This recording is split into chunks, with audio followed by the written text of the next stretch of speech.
tongovavy ankafaliana no hiarabako anao manaraka ny fampahalalam-baovao amin'izao alina izao manasana ho ary anaraka izany hatramin'ny farany tony mazatra ary etsika nomboana ny fiarahana dia indahoara aloha jerentsika ny lohateny.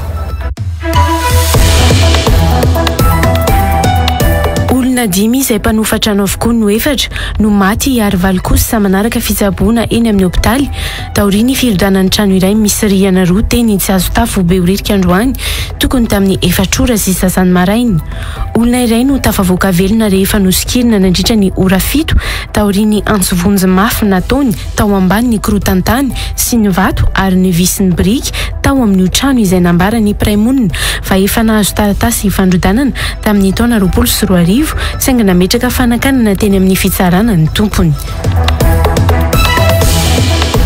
Raha rahampisarana telo amin'izao no anenjihana ny Lola Rasomaharo, filota le général ny gazety La Gazette de la Grande Île izay nampidirina amponja vonjimaika ny sabotsy 20 mars lasa teo ho ny lehibe ny fampanoavana amin'ny fitsarana Anosy. Ny voalohany dia ny raharaha fitakiana vola tsy ara-drariny izay hitoriany Victoire Brigitte Razakazy, ny faharoa dia ny trosany Jiramatsy voaloha tamin'ny 2024 izay mitentina 700 tapitrisa ariary ary antony nanangazana ny entany La Gazette de la Grande Île ho malalaka misy 30 marsa alina ary ny fahatelo dia mbola misy ny trosany Jirama afa-tsy voaloha amin'izao ka antony nampiakarana azy fampanoavana androany iraika amin'ny 30 mars 2024 raha ny nambarany loharanom-baovao avy ao amin'ny fitsarana. Ankoatrany tsy nivoahan'ny gazety voatota an-taratasy androany dia nikatona ihany koa ny site web ny La Gazette de la Grande Île nanomboka omaly alina noho ny fandrofana ny solosaina sy ny serveur rehetra nandritra ny fanangazana ny entany ity gazety ity omaly tamin'ny 9 sy sasany arivo raha mbola teo ampanoratana manomana ny gazety ivoaka androany zoma ireo mpiasa ho ny mpanao gazety Jessira Belaolao. Tandindondoza hatramin'ireo loharanom-baovao ity gazety ity amin'izao noho ny fanangazana ny solosaina ampiasain'ireo mpanao gazety tao amin'ny orinasy io ho ny filoalevitra ny olavitra ny mpanao gazety teo aloha miary Rasolofo Arjona.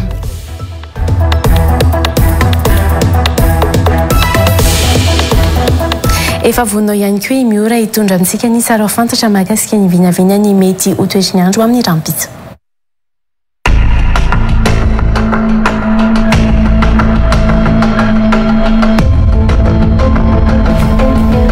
Atolotry ny araba ho antsika rehetra ny tokantranony any manaraka ny fampahalalam-baovao eto amin'ny Real TV Madagasikara amin'izao fotoana izao. Mba ho azo fantarintsika ny mety ho vinavina ny toetry ny andro raha ho andro rampitso sabotsy voalohany ny volana aprily taona 2024 sy 2025. Saika hitoetra ny rotsakorana any avaratry Madagasikara any sy ho an'ny afovoan-tany. Raha toka hivadibadika kosa nefa ny toetry ny andro any atsinanany nosy any. Mba ho azo ho fantarintsika izay vinavina ny toetry ny andro izay dia hitantsika amin'izao fa raha ho an'ny afovoan-tany ny tapamaraina dia hitana rotsakorana izy ary mety arankotrika izany toy izay ihany koa ny ato fianaratsy mila miomasika noho izany amin'ny aroorana. Fa raha andeha noho izantsika azy kosa ary ny any nosy be any dia efa nimbiasa ny rahona sy ny masoandro nosy be ka vinavinaina manodidina ny 4 ka hatramin'ny 30 degré celsius ny maripana. Raha iverenantsika ary ireto faritra sisa manaraka ireto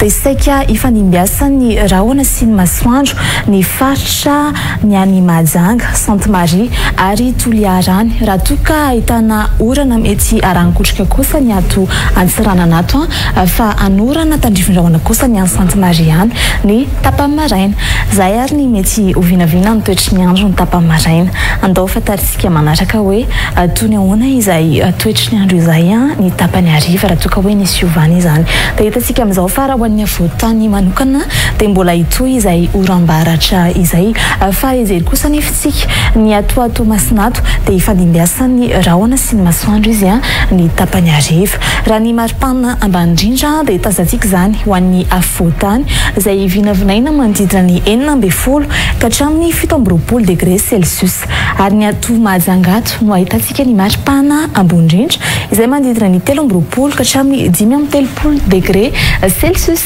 toy izay ary ny mety ho vinavina ny toetry ny andro raha hoandro pitso sabotsy raha ny masoandro kosa ho an'ny avotan dia posaka amin'ny 9 maraina ary lentika amin'ny 9 ariva ankasitrany isika rehetra raha niaraka aminay hatramin'ny farany ary mbola sika mpanazana ianao anaraka ny fampalalam-baovao eto amin'ny Real TV Madagasikara. Veloma tompoko.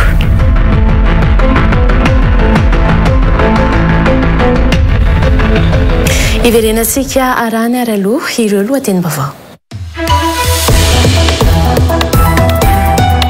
Olona 5 izay mpanofa trano avokoa no 4 no maty ary 7 kosa manaraka fitsaboana eny amin'ny hopitaly taorian'ny firodanan'ny trano iray misy rihana 2 teny tsy azo tafo beoririka androany tokony tamin'ny 4 ora sy sasany maraina.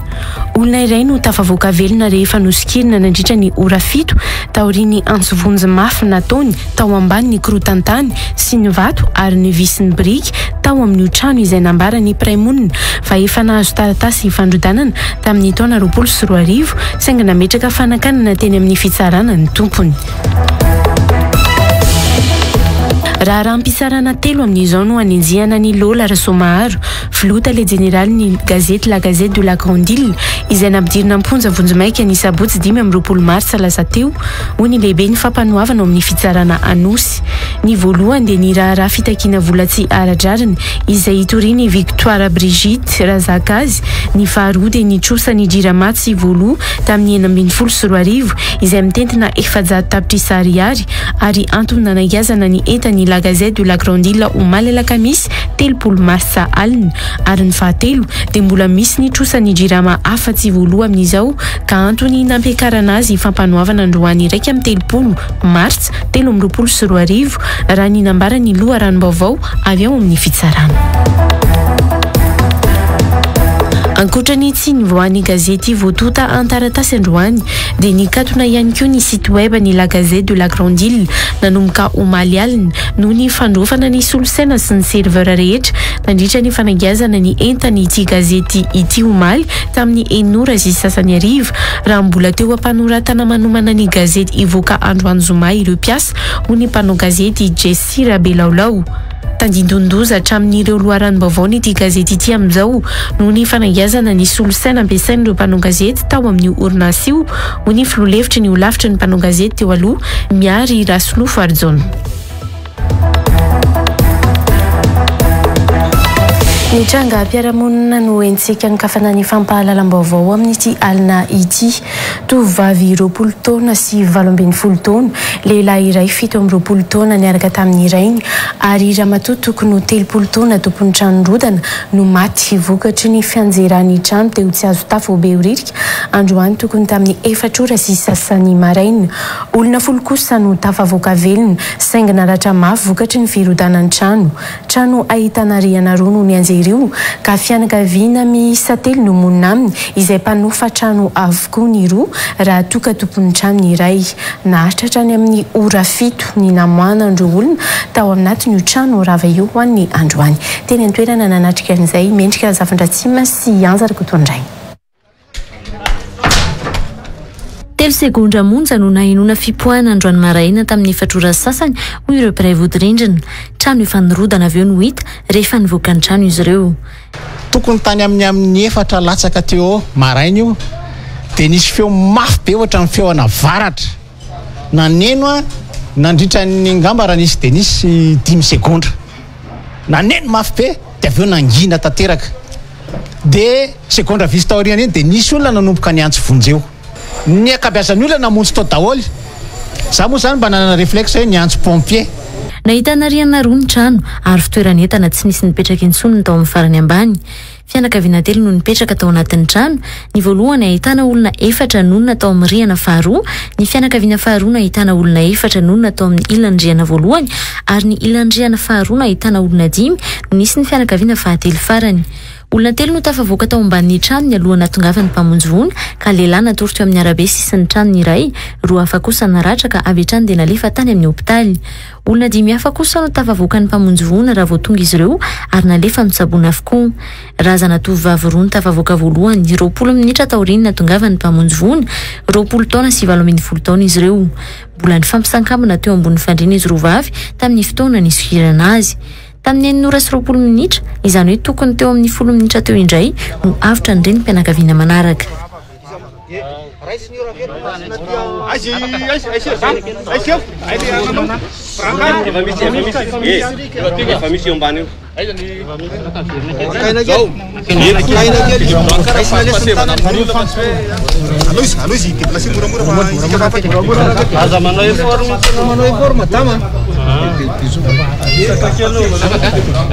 Tsy lavitra teo ihany koa nefa nisy feom-behivavy ny antsoantso zanak'ilay renim-pianakaviana tafavoaka teo izy io. Nanano sarotra ny fisokirana ny tovovavy tao ambanin'ny trano, andry ny trano roa ny fanaingina mantso ny naneriny tongony. Tsy nahafahany nietsika mihitsy. Mbola afaka niresaka tamin'ny mpamonjy voninahitranony nefa izy tao anatin'izay fotoan'izay.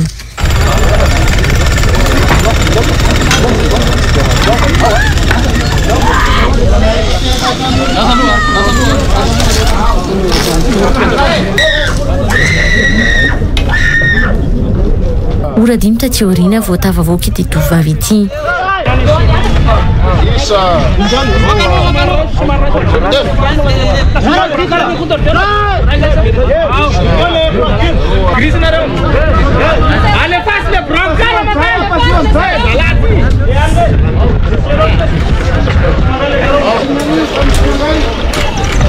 Mbola ny fanakaiky teo ihany koa no nahitana tongotra nivoaka ka voalaza fa anadany io tovovavy io ihany. Adiny iray sasany indray vao tafavoaka io tovolahy io sainga efa tsy nisy aina intsony. Io no razana fahatelo hita tao anatin'ny firodanana.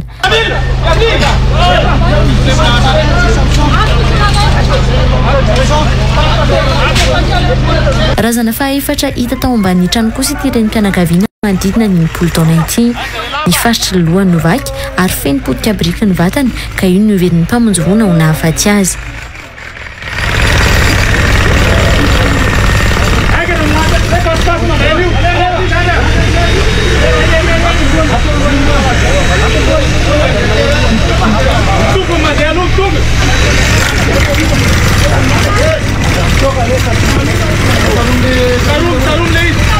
Mbola nisy iray mpianakaviana iray no lazaina fa taraiky tao ambany tao ary nosikirana. Adiny 3 taorian'izay vao tafavoaka izy ary efa tsy nisy aina intsony. Mbola nisy iray mpianakaviana iray no lazaina fa taraiky tao ambany tao ary nosikirana. Efa hatramin'ny taona 21 no nampahafantarana ny tokony halan'ireo fianakaviana ireo tao amin'ity trano ity saingy tsy nanapa-kevitra iala izy ireo hatramin'ny androany hoy ireo mpiray vodirindrina aminy. Trano zany trano efa antitra aloha dia efa nisy tantarany ihany izy io satria efa tonga teto ny fivondronana hoe nisy ny taraina zany hoe ohatra ny hafahafa le trano nisy ny ale tamin'ny fivondronana dia tonga taty ny fivondronana zany dia nijery hoe efa tokony ialany ity fa ho arodana fa sady danger public no manahirana. Dia io moa zany ohatrany hoe misy ny tsy natoky an'izay dia misy koa zany ohatrany hoe mety isy zany fa tsy mbola izao aloha nisy zany hevitra hoe ampiomana ihany io trano io rehefa irodana dia any vao tena ana fa raha mbola ohatr'izao izy aloha mbola tsy hanao ininina dia tsy taitra mihitsy zany ka ile izy namely tampoka ary tena tampoka reo anatin'ny fotoana vetivety efa angamba efa talohan'ny Covid mihitsy mitritra le voditrano tany amin'ny 2019 tana dia tany zany zareo no niteny hoe nankatoavy ny filakevitry ny ministra Omaly ny fanafonana ny fepetra nampiatona ny fanondranana ny volamena taoriany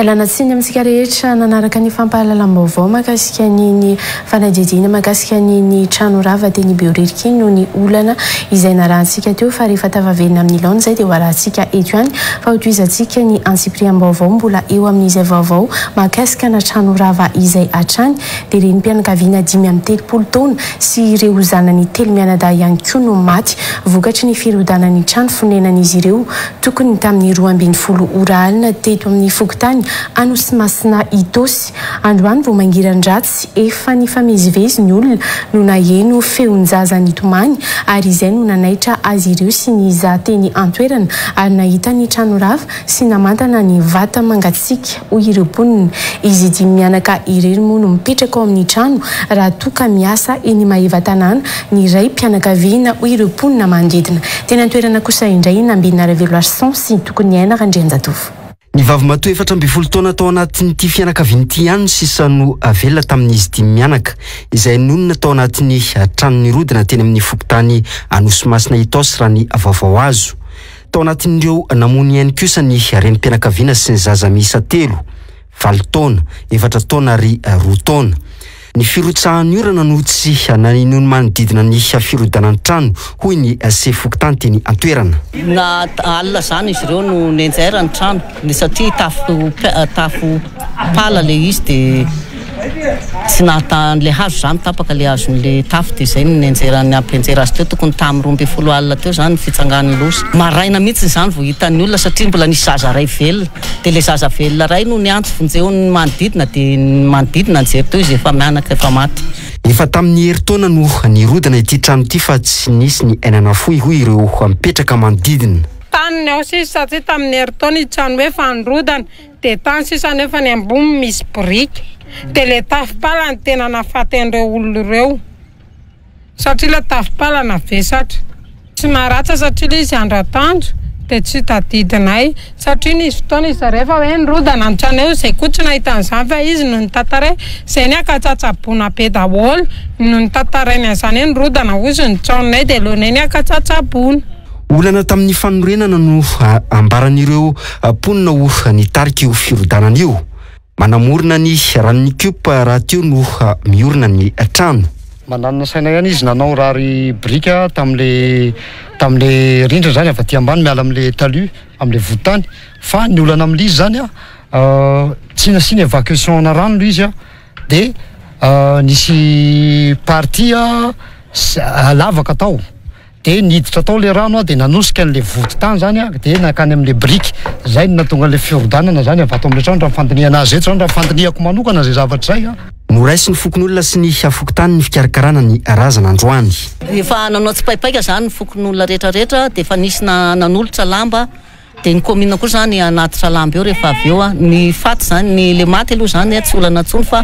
le andevenana azy zao mbola tsy fantatra hoe ataony amin'ny fahasambahiny sa hoentin'ny fianakaviana de mbola miandry an'le fianakaviana ho avy eo zany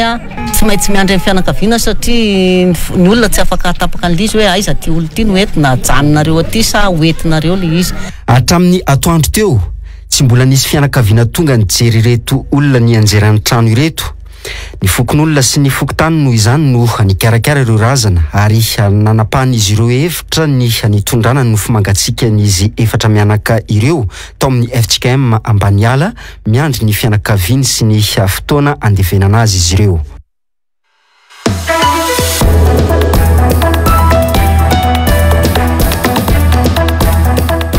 Vahiny ny fandarana l'invité du jour anio aoriny ny fampahalalam-baovao amin'ny 6 alina eto amin'ny Real TV Madagascar. Andriamatoa Jean-Jacques Ratsetson Baito Karine filohan'ny FMI Malagasy na ny fahefa mividy ro ilain'ny Malagasy iresaresaka makasika ny politika ampitantanana eto Madagascar. Ny tokarena sy ny fitamtaonam-bola mpanjakana ary ny politika anasananao ary araka izany. Araka izany dia ny mpahay-toekarena Andriamatoa Jean-Jacques Ratsetson no vahiny gasikara fenso ao anatin'ny fandaharana l'invité du jour izay hoarahanao aorian'izao fampahalalam-baovao izao. Hotoizantsika kosa ny antsipriam-baovao ho tsara iny amin'ny 20 aprily izao ny raharaha nikaran'ny Lola Rasomaharo teny amin'ny fampanoavana androany raha ny tatitra azo avy amin'ny fampanoavana io arivio raharaha fitoriana mikasika amin'ny volan-jirama mbola tsy voaloha izay hafa no ilay trosa efajato tapitrisa ariary ananany jirama amin'ny La Gazette de la Grande Île ary efa nanagazana ny fitaovany ity gazety ity omaly. Raha ampitsarana telo zany hatreto ny mahavoasaringotra ny Lola Rasomaharo tamin'ny 4 ariva teo moa no nivoaka ny fitsarana ny filota le general ny La Gazette de la Grande Île raha tamin'ny 5 ora latsaka fehefany maraina no niakatra fampanoavana androany. Teny an-toerana nanatrika an'izay Tojorabe Fatra sy Andrabezotra. Nitokana fiara azy manokana saingina raha ny mpiandro fonja iray Lola Rasomaharo niala teny an-tanimora androany maraina ny azo ny fitsarana anosy hiakatra fampanoavana. Narahana fiara feno mpitandro ny filaminana sy mpiandro fonja kosa nefa ny fiara nitondra azy. Tsy nasiana menoty ihany koa Lola Rasomaharo saingy no didinina mpitandro ny filaminana akaiky rehefa niditra ny fiara. Tamin'ny kapa sy akanjo tsotra ihany koa ny atrehan'ny fampanoavana androany. tamin'ny 7h fa noniditra ny fitsarana ity flota le general la Gazette de la Grande Île ity. Nilaza ny lehibe ny fampanaovana ambony fa raharaha mpitsarana telo no mahavoasarinitra ny dolara somaro amin'izao. Ny voalohany dia ny raharaha fitakiana vola tsy ara-drariny na extorsion de fonds izay nisamborana azy ny sabotsy 9 martsa lasa teo. Ratsehivina dia nanao valantresaka ho an'ny mpanao gazety ny vehivavy antsoina hoe Victoire Brigitte Razak ny alahady 9 martsa ary nilaza fa izy no nitory ny dolara somaro flota le general ny gazety la Gazette de la Grande Île. No ny fandrahonana sy ny fitakiana vola mitetina hatramin'ny 5,27 tapitrisa ariary nataony dolara somaro no nahatonga azy nanao fitoriana io raha nambarany. Nilaza ny fampanoavana fa mbola tsy misy ny datim-pitsarana ny dolara somaro mikasika io raharaha voalohany io. Raharaha faharoa itoriana an'ity flota le general ny la Gazette de la Grande Île ity nitrosa ny jirama sy voaloha mitentina 700 tapitrisa ariary. Nambarany fampanoavana fa io trosa tsy voaloha io izay efa namoahana didim-pitsarana tamin'ny 2023 no antony nanakiazana ny entany la Gazette de la Grande Île omaly alakamisy 3 martsa alina.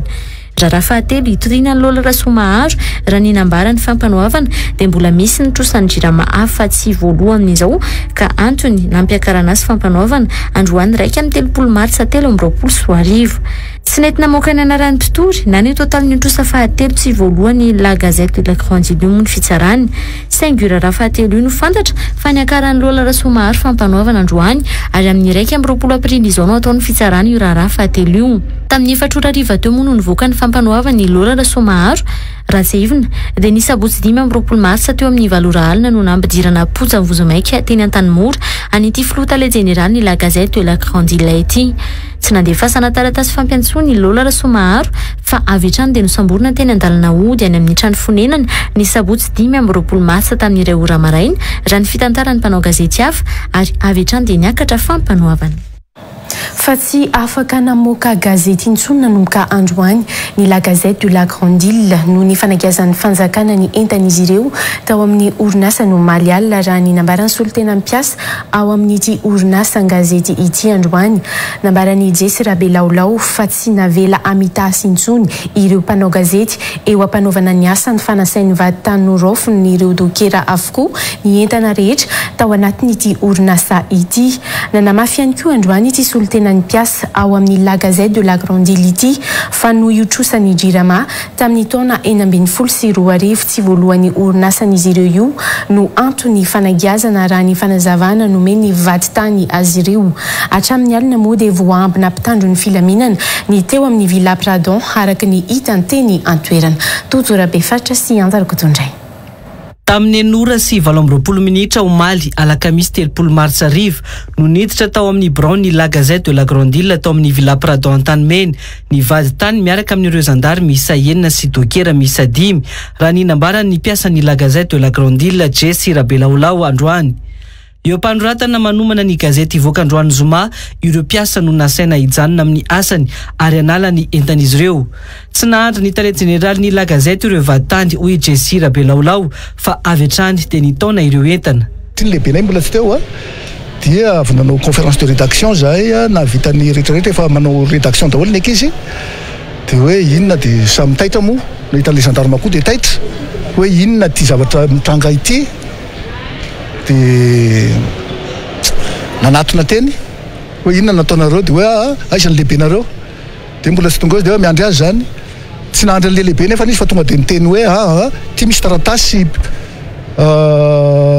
avy amin'ny fanjakana fa perquisitionnena daholo ny entanareo rehetrarehetra ato akoatra ny dossier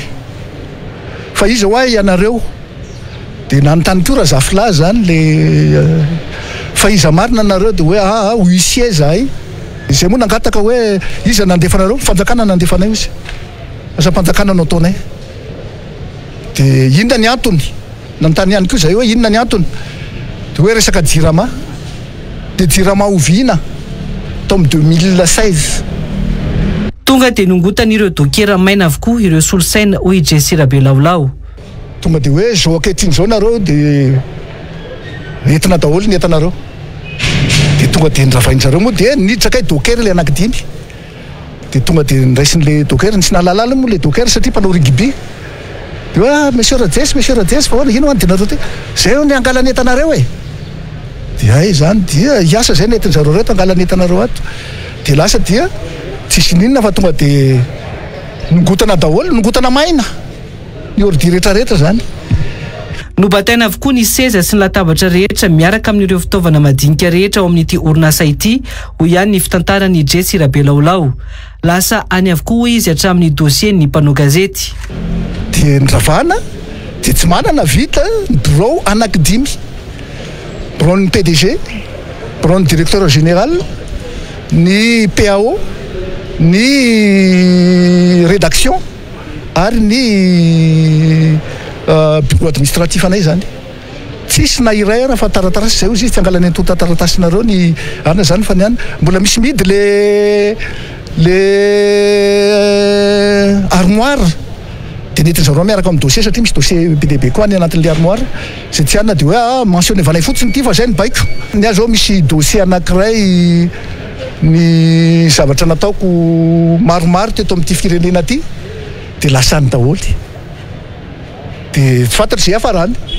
No ireo fanalana ny entana rehetra tao amin'ny Brown ny La Gazette de la Grandille ireo dia tsy afaka ny nanota gazety intsony ny La Gazette de la Grandille androany. Ny katona nanaraka ny orinasa ihany koa hatreto ny site web ny gazety noho ny serveur izay nirofina ho ihany Jesy Rabelaolao. Za zany eto mampiasa ny La Gazette aho ny mpanaraka ny La Gazette de la Grandille rehetrarehetra mialatsina aminareo mpiaino fa hatramin'izao aloha dia mbola zao aty amin'ny tribunal ity satria to miditra androany aty amin'ny tribunal le izy zany dia zay zany no ilanatsiny amin'ny mpanaraka ny La Gazette rehetrarehetra satria tsy afaka namoaka gazety zany zay aloha matériel koa zany zao satria mbola misy zavatra tsy maintsy be deaibe amboarinao matériel rehetrarehetra tsy haiko firy camion izy tao zay zany lasa any na iray zany tsy misy tony amin'ny La Gazette. Roa andro mialoha ny fanagiazana ny entana sy ny fitaovan'izy ireo omaly ihany koa no efa nahazo fampahafantarana ny La Gazette de la Grandille ny amin'ny tokony alan'izy ireo amin'ny Villa Pradon hoy Jesy Rabelaolao. Mbola vao nitady ny birao ifindrana nefa izy ireo izy no niseho ireny tranga omaly ireny. Afaka omaly nisy resaka atao hoe nareo zany tsy tokony mipetraka atao amin'ny La Gazette intsony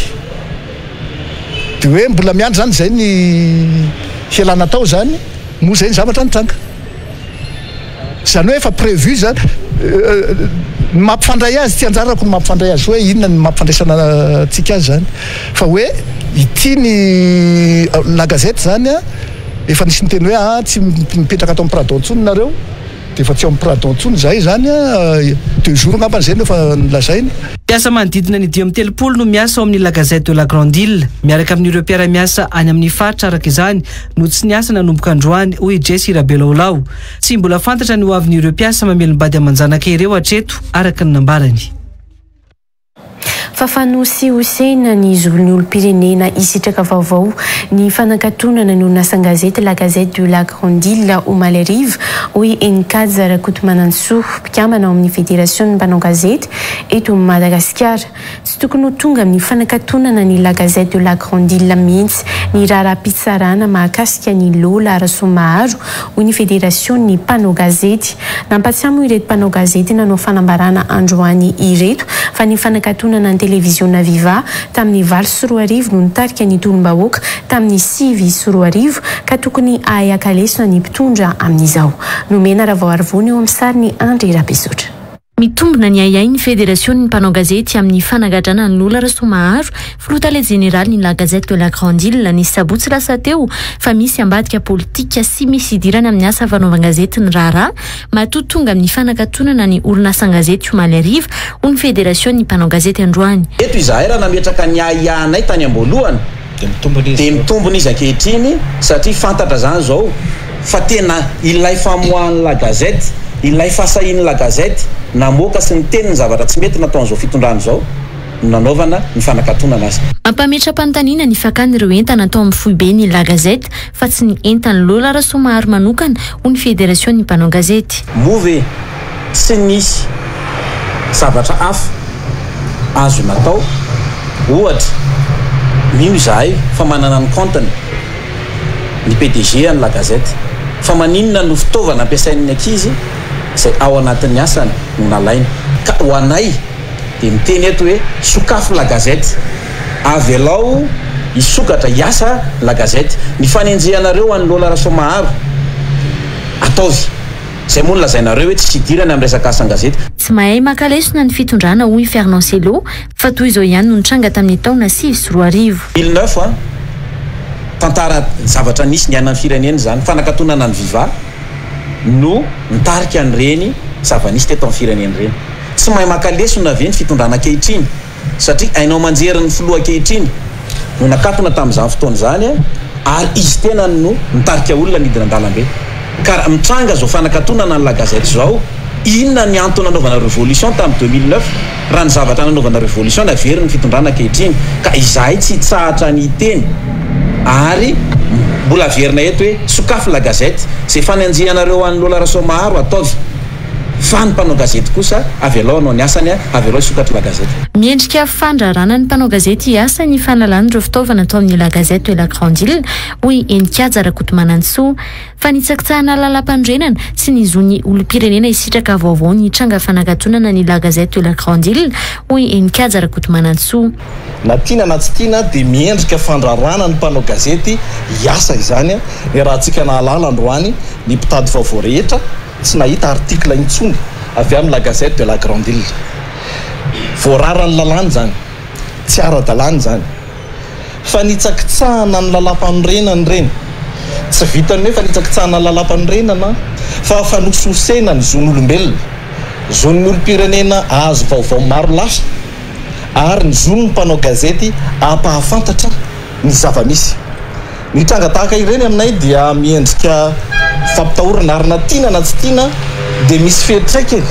amin'ny toetsainy ny mpanao gazety izay mahasamy teny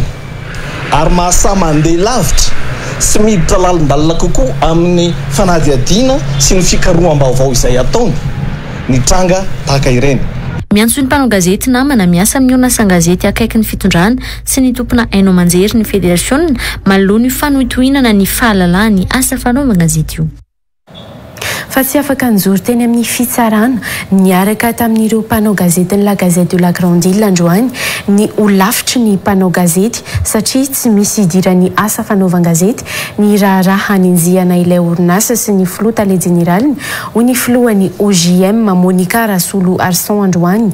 ninninona antony nefa hoy ny filoha-lefitry ny OJM teo aloha miary Rasolo Varjona dia tokony hijoro hatrany ny olavitra satria voatotohana ny mpanao gazety ao amin'ny orinasa io ankilana namafy ny aiainy amin'ny asa fanaovan-gazety eto Madagasikara ny fikambanany vehivavy mpanao gazety tao anatin'ny fanambarana izay navoakany izy ireo androany tozorabefaritra sy andra bisotra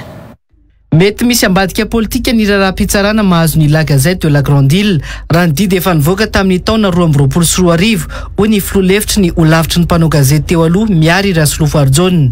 le didim-pitsarana zay lazaina fa nampiarina omaly moa izy iny sa fakomaly le didim-pitsarana dia tamin'ny roapolo sy roa arivo tamin'ny taona lasa zany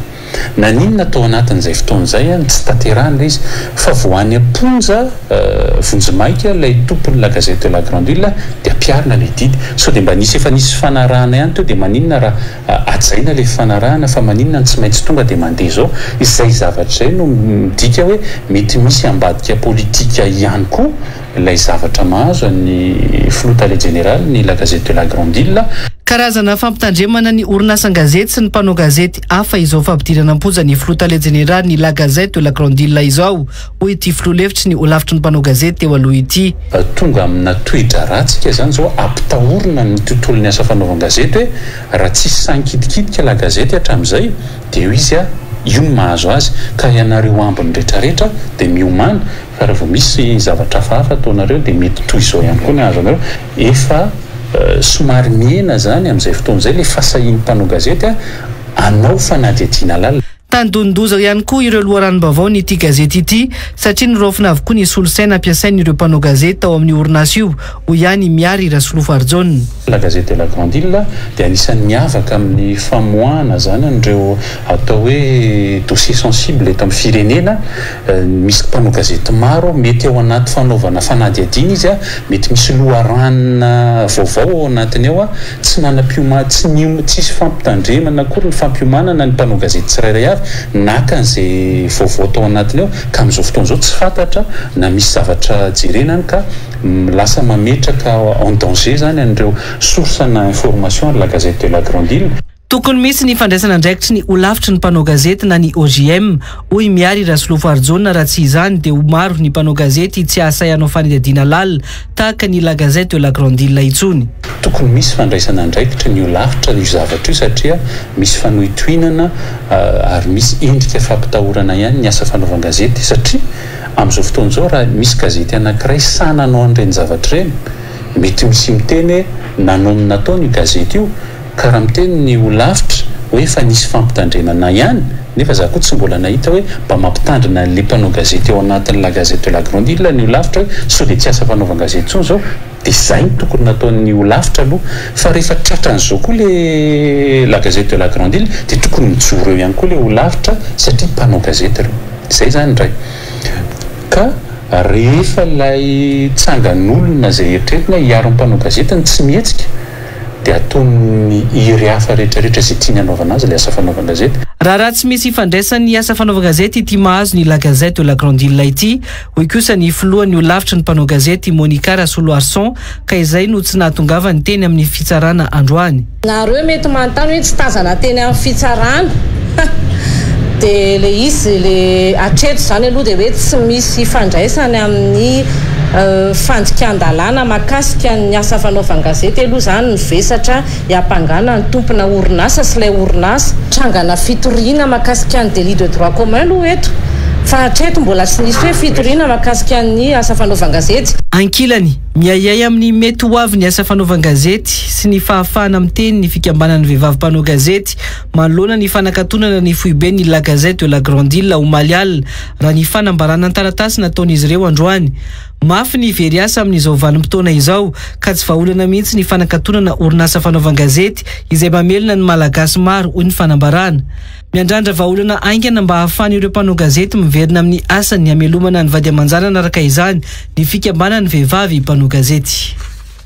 Fanomeloiny fitsarana ny la Gazette de la Grande Île ny alakamisy 20 jolay 2024 andovola mitentina 4,700 sy 4,400 alina sy 10 hetsy sy 4,10 sy 400 tapitrisa ariary mahery amin'ny jirama no ny raharaha alatra herinaratra nataony la Gazette tao anatin'ny taona maro ka fampiarana ny didina avoakan'ny fitsarana ambony teto Antananarivo no natao tamin'ny fanagiazana ny fananany orinasa la Gazette de la Grande Île omaly raha ny fanamarana izay navoaka ny jirama androany. Fiantonany iverenany vola ny orinasa andrirama araka izany no antony tsy maintsy nirosona tamin'ny fanagiazana andreo fananany ty orinasa an-gazety la Gazette de la Grande Île ity ho ny jirama tsy maintsy noraisina ny fepetra ho fiarovana ny tombotsoa an-jirama iantohana mandra-pahaefa ty orinasa an-gazety ity ny totaly ny vola rehetra voalazan'ny fitsarana io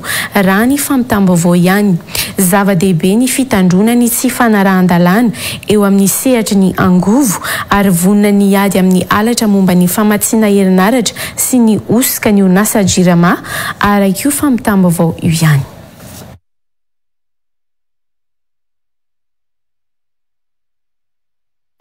Lafim-baovao hafa kosa indray ny antsony ampitsarana ny herisetra amin'ny endriny rehetra eto amin'ny firenena ny FFKM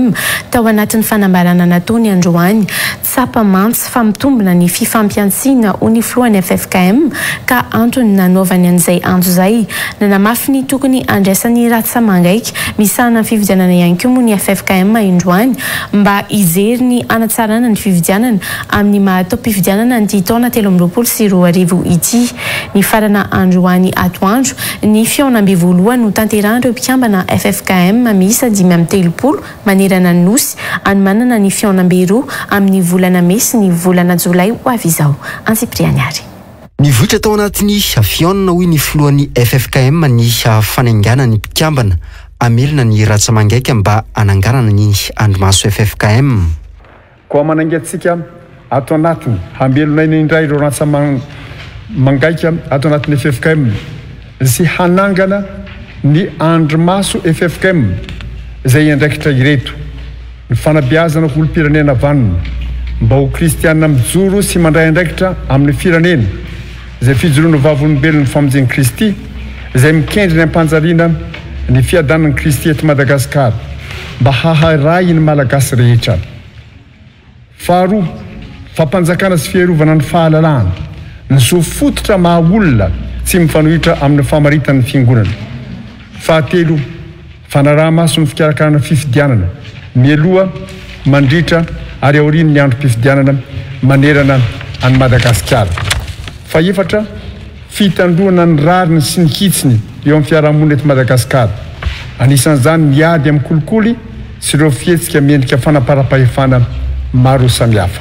Miantso ny ampitsahatra ny herisetra amin'ny endriny rehetra ihany koa ny FFKM atao anatin'ny fanambarana androany. Mahatsapa ny FFKM fa mitombo ny fifampiantsiana koa manamafy ny antso izay efa nataon'ny FFKM hitandrona hatrany ny fiadanana sy ny fandriam-pahalemana ary ny fihavanana ka ampitsarana ny herisetra amin'ny endriny rehetra. Nanamafy ny antso izay nataony nandritra ny fanokafana ny fiaonam-be voalohany ihany koa ny antso ny fandraisana andraikitry ny rehetra ao anatin'izao taom-pifidianana izao ihany koa moa ny FFKM. Miatrika taom-pifidianana isika izao koa miantso indray ny FFKM mba handray andraikitra tsy hitaredrehetra hisoratra anarana sy anamarina ny firaketan'izany ao anaty lisam-pifidianana ary ho vonona hifidy ho fanorenana sy fanarenana ny firenena. Manentana ny ratsamangaiky rehetra tandrify ny fanomanana ny fifidianana mba hanamora ny fanamarinana rehetra. Manentana ireo ihany koa hijery ny fanatsarana lalam-pifidianana mba hisin'ny fifidianana marina sy madio ary mangarahara. Ny farana ny atoandro teo ny fiaonam-be voalohany FFKM izay nandraisan'ireo mpikambana FFKM misy 530 anjara amin'izao fanomboana izao ary anomana ny fiaonam-be faharoa amin'ny volana May sy ny volana Jolay.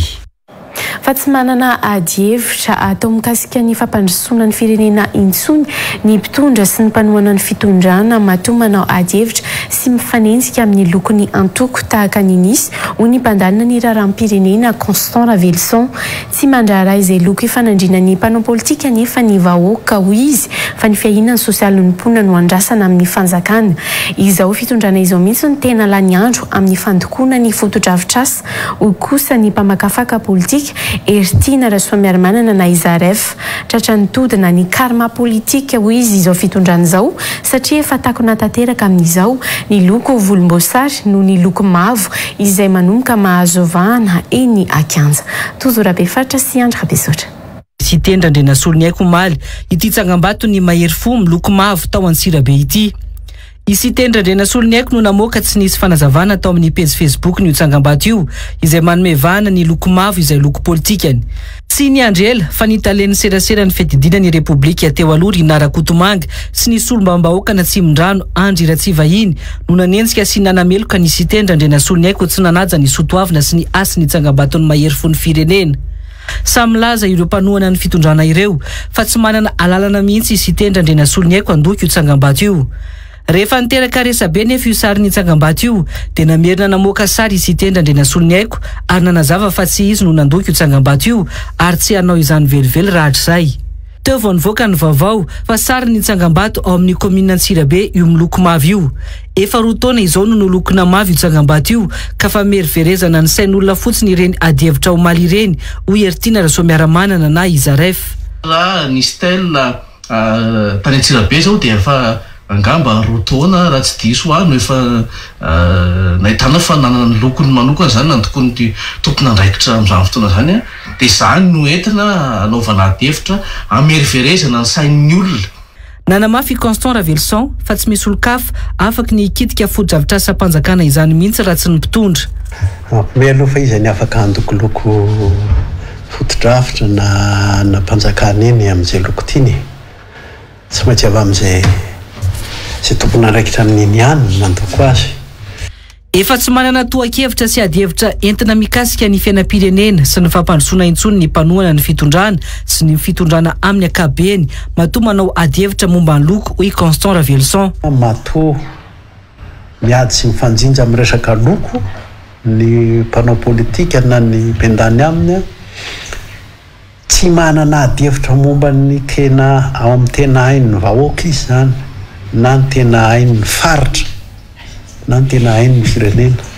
Ny mpanoana ny fitondrana amin'izao mihitsy no efa lany atao mitondra ny adihevitra momba ny loko politika io hoy kosa Ertina Rasoamiaramanana na Izaref satria izy ireo no efa lany andro nandoko ny fananam-panjakana amin'ny loko volomboasary. Mety efa tiany izao fitondrana izao olokoana hatramin'ny olombelona aza mantsy raha azony natao izany hoy Ertina Rasoamiaramanana. Efa lany atao le mpanoana ny fitondrana Loranjy satria nandriny efatra taona tsy nisy natao afa-sy nandokondoko birao-mpanjakana na mpirantiranty foto-drafitrasa raty kalitao amina loko marevaka rodana ho azy ary ny zana natao mihitsy nandoko na natao aza niova loko koditra ngabysika malagasy hoe lasa tsy zarazara hoditra na zao hoditra fa Loranjy hoditra dia natao Loranjy hoditra ny malagasy natao daholo zany zay afahana rehetra mandoko amin'ny loko Loranjy. Dia androany lasa zany ny adihevitra. Fanakonana ny fahantrana sy ny fahasairana ny vahoaka amin'izao no tena azo andikana io adihevitra voizy ny mpanoana ny fanjakana Atrinomalio hoy ihany Izaref. Io ne tsy dia tena resaka hoe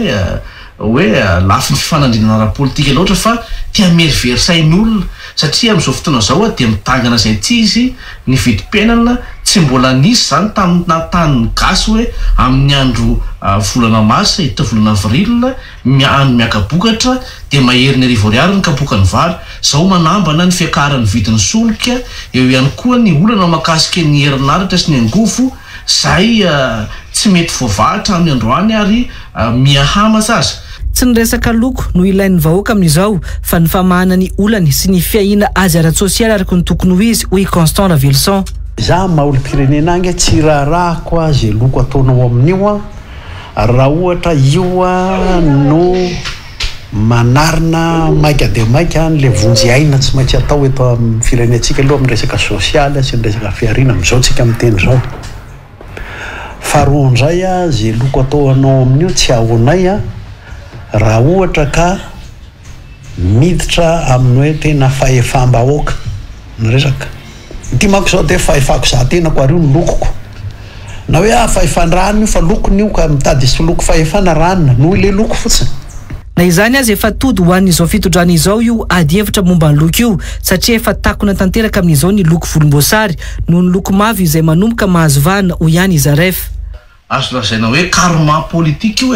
todininy ataon'ilay fitondrana ankehitriny satria zany nataony tamin'ny 2018 nisy fanomezana zay makasika ny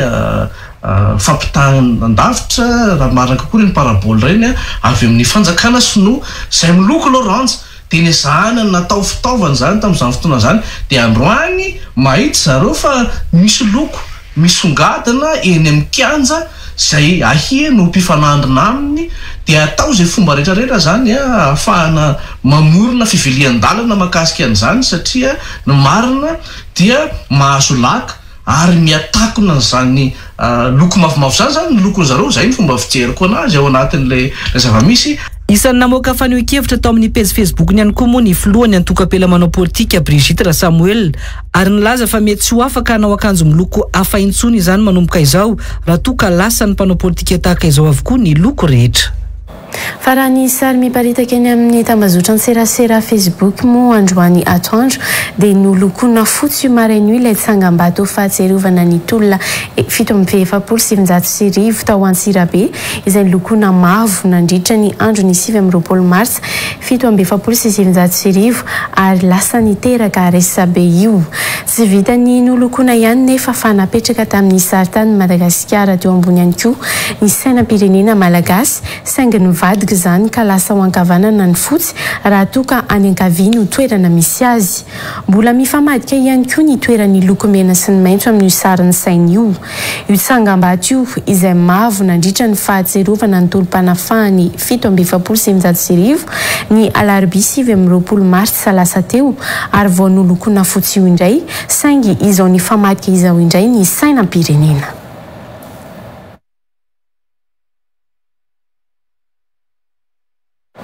eo amin'ny vaovao mahakasika ny volamena kosa indray ahafahana mametraka ny mahatanitandalana ny Madagasikara eo amin'ny sehatry ny arena kibon'ny tany ny fametrahan'ny gouvernemanta ny fepetra mifanaraka amin'ny famerenena na ny fahafahana manondrana volamena ho ny filoha-hevitry ny federasiona mpandraharaha ny mpanondrana arena kibon'ny tany androany na miverina malalaka aza mantsy ny fanondranana hoy izy ireo dia ahafahana mametraka fepetra anarahana ny mpisehatra ny fenitry ny lalana apetraka mba tsy hahalasitra iray ny tsy manara-dalàna sy ny tsy manara-dalàna nankoatoavy ny filakevitry ny ministra Omaly moa izay fanafoanana ny fepetra nampietona ny fanondranana ny volamena izay eto Madagasikara mendrika zavatra tsy masy anjara-kodondray nankatoavy ny filakevitry ny ministra Omaly ny fanafoanana ny fepetra nampietona ny fanondranana ny volamena taoriany fampandaniana ny didim-panjakana mikasika ny fitantanana ny volamena na ny régime de l'or napetraka miaraka amin'izany ny fanamafisana ny fepetra sy ny masotsivana ahazon-dalana manangana comptoir de l'or mba tena ikendreny ireo mpandraharaha matianina sy ara-dalàna eo amin'ny sehatra ny volamena namafisina ihany koa ny fepetra takina amin'ireo antsoina hoe promoteur de comptoir sy ny fanaraha-maso azy ireo mba ialana amin'ny osika maro sy ny fisiany ny pindrana anarana prête-nom eo amin'ny resaka fanondranana volamena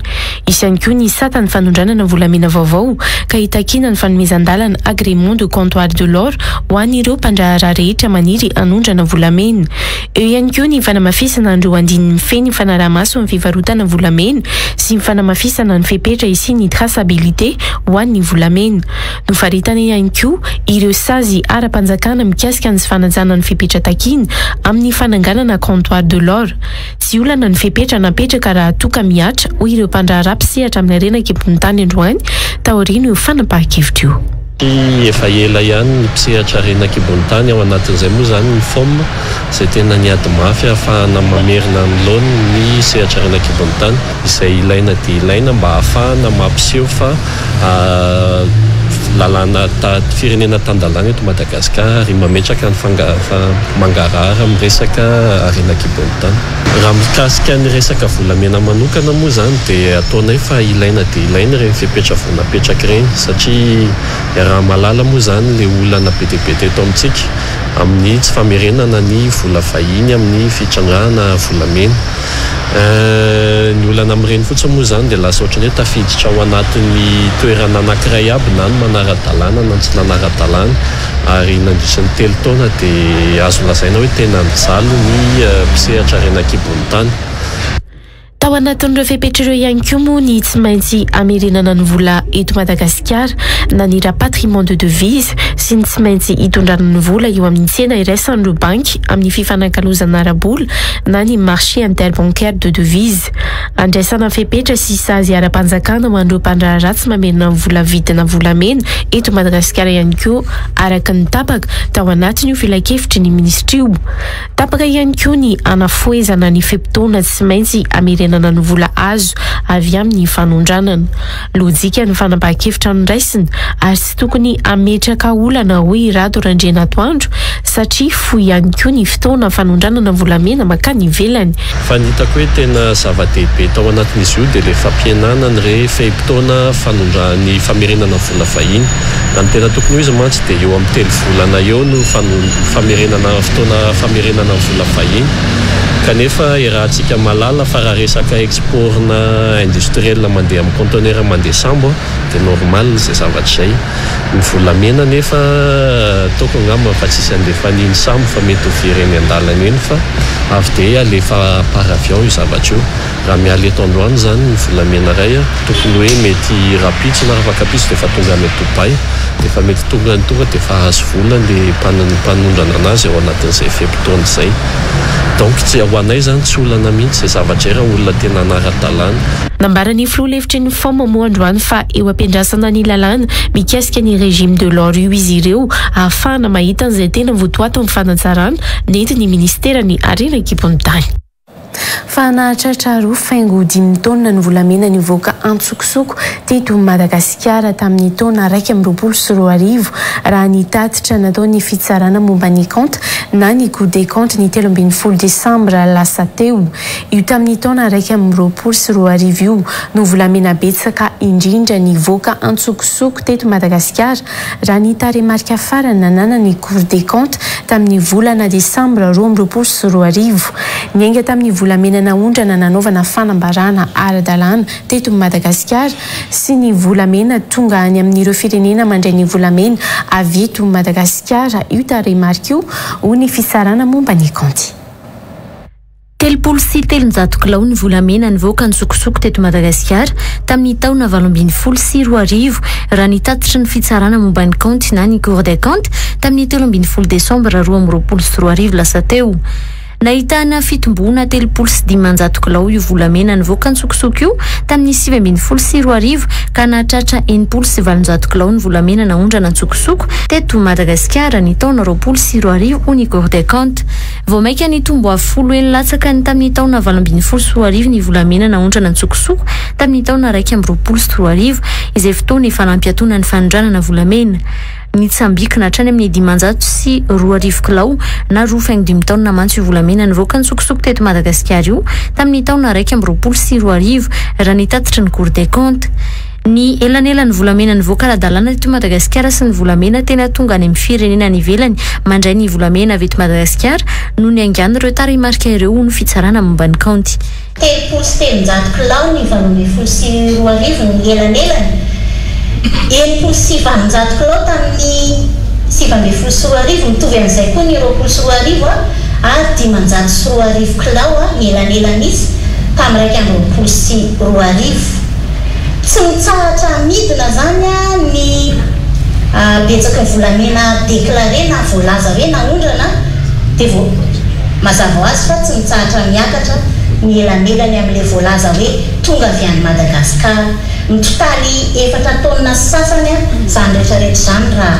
raha tambatra. Raha nilaza araka izany tatitra ny finankevitra minisitra omaly 3 Martsa fa volamena 12 taona hatramin'ny 15 taona ny volamena naondrana nitsokosoko avy eto Madagasikara tamin'ny taona 2024 dia ny mifanohitra amin'izay navoaka ny fitsarana momba ny compte ny volana Desambra lasa teo. Efa nilaza raha teo ny cour des comptes fa tsy misy mitombona sy mifanaraka mihitsy ny taremarika mikasika ny fanondranana volamena mivoaka avy eto Madagasikara avy amin'ny anor sy ny ladoany raha ampitahaina amin'ny taremarika avoaka ny banky iraisam-pirenena sy ny firenena mikambana. Tsy voafeny atotanisa mahakasika ny fanondranana volamena.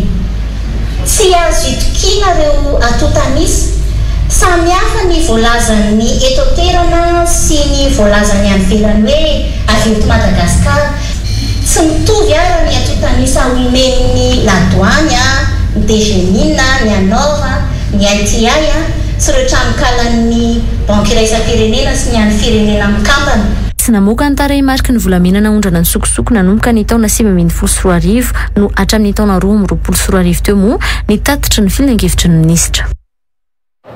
Lafim-baovao hafa kosa indray nilaza ho fitaky Thomas Fontaine ilay mpiandry vodilaharana ao amin'ny ekipam-pirenena malagasy Inely Anjaratina misy Madagasikara tamin'ny taona 2024 raha ny ampamoaka nataony tao amin'ny page Facebook-ny nanomboka omaly. Ny fahatsoran'ny Thomas Fontaine no naharoboka azy raha nambarany Inely na dia efa fatany aza fa manambady amanjanaka ity mpilalao-ny Barea ity. Bevoaka efa bolany moa amin'izao ity olo-raviny malagasy taona 2024 izay nikuizana tamin'ny atsaratare ity izay azony tamin'ny fiaran'ny natory tamin'ny Thomas Fontaine tany Bulgarie taoriny fampanantenana teo anatrehan'ny fianakaviany sy ny ekipa miaraka milalao baolina amin'ny Thomas Fontaine tany Bulgarie raha ny ambarany Inely Anjaratina. Andohara rahantsika izay fijoroana vavolombelona nataony Inely Anjaratina izay mahakasika ny tantara-pitiavany io. Tamin'ny taona 2024 no nahafantarany Inely Anjaratina ny Thomas Fontaine tamin'ny fifanampiana tsy ampiambambana nataony Thomas Fontaine sy Melvin Nazy tamin'ny fanamboarana akanjo an'ny fikambanany nandritra ny fanomanana ny fifananana misy Madagasikara raha ny nambarany Inely tao anatin'ny tantara-pitiavana izay miendrika ho boky roman nosoratany ary niparitaka tamin'ny Facebook omaly.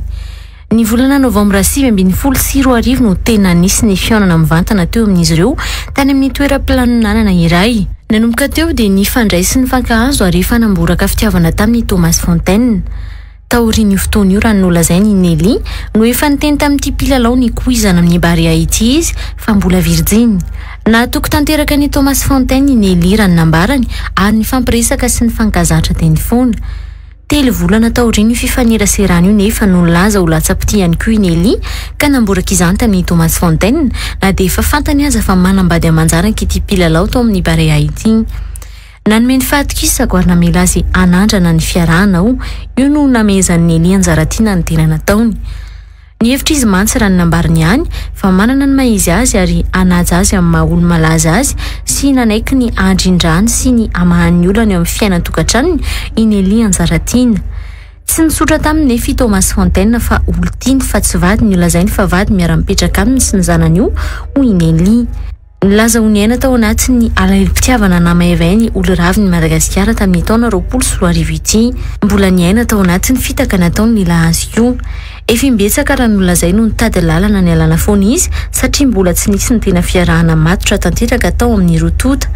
Efa niala tamin'ny Thomas Fontaine izy ary nipetraka tany Nancy France saingy nolazainy fa mbola nitady lalana nifindra ny lalao tamin'ny club atao Nancy ihany Thomas Fontaine ary nipetraka tamin'ny trano 10 minitra akaiky ny Nelly. Nisy indray ny fifandirana avy eo ary tapaka ny fifandraisana akaiky saingy nifindra tamin'ny club tany Bulgarie indray Thomas Fontaine. Io club io izay tantanany anada akaiky an'ny Nelly ihany ary toerana fandehanany foana noho ireo olona ireo izay akaiky azy. Nilaza moa ity Miss Madagasikara 2024 ity fa tany amin'ny toerana io indray no nambabony ity mpilalao baolina kitra ity azy tamin'ny farany taona 2024 rehefa nitalao sy nandohalika teo alohan'ny fianakaviany sy ny mpiara-milalao baolina kitra aminy i Thomas Fontaine.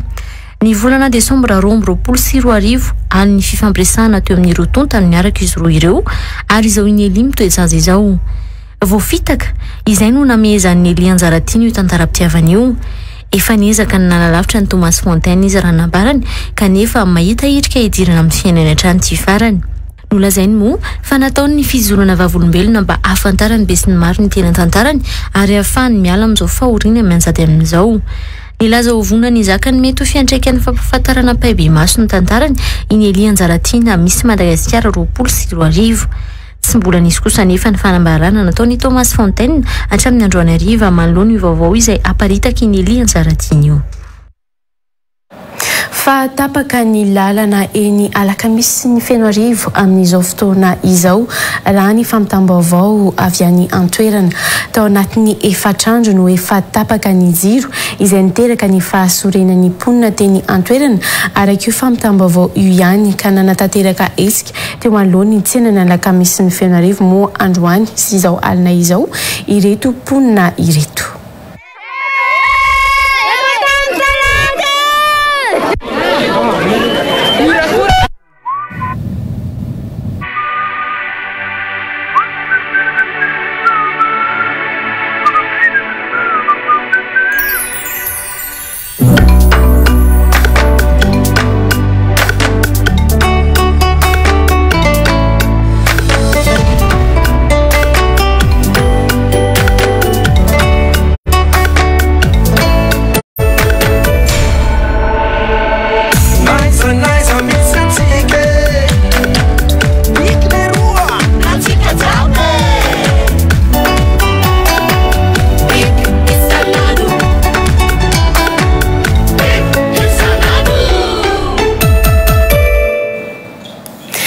Farany eto any koa tomoko lasy tomoko vavy ny fampahalalam-baovao tamin'ity alina ity ankasitrahako feny ianao tsy nisaraka taminay hatramin'ny farany eto any koa ny fiarahako taminao tato anaty fampahalalam-baovao tamin'ity alinandro ity izay ankasitrahako anao tsy nisaraka ny Real News nandritra ny izay fotoana izay mametraka ny vevy mamandrapitafa tomoko lasy tomoko vavy ho amin'ny manaraka indray.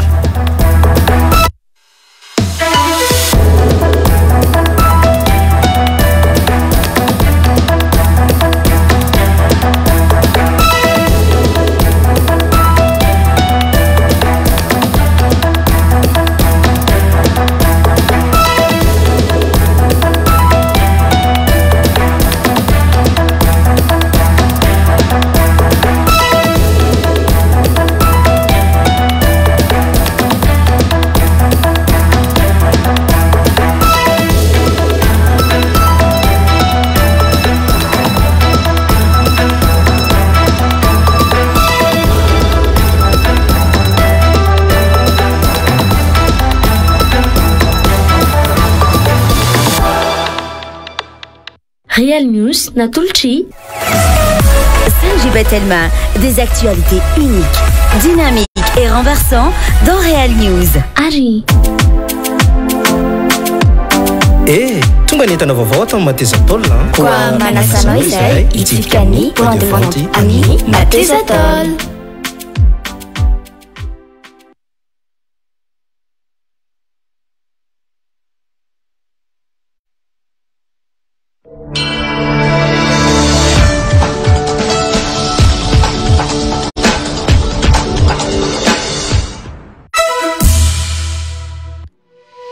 Raha te handefa dokam-barotra ianao na maniry ny andefa maty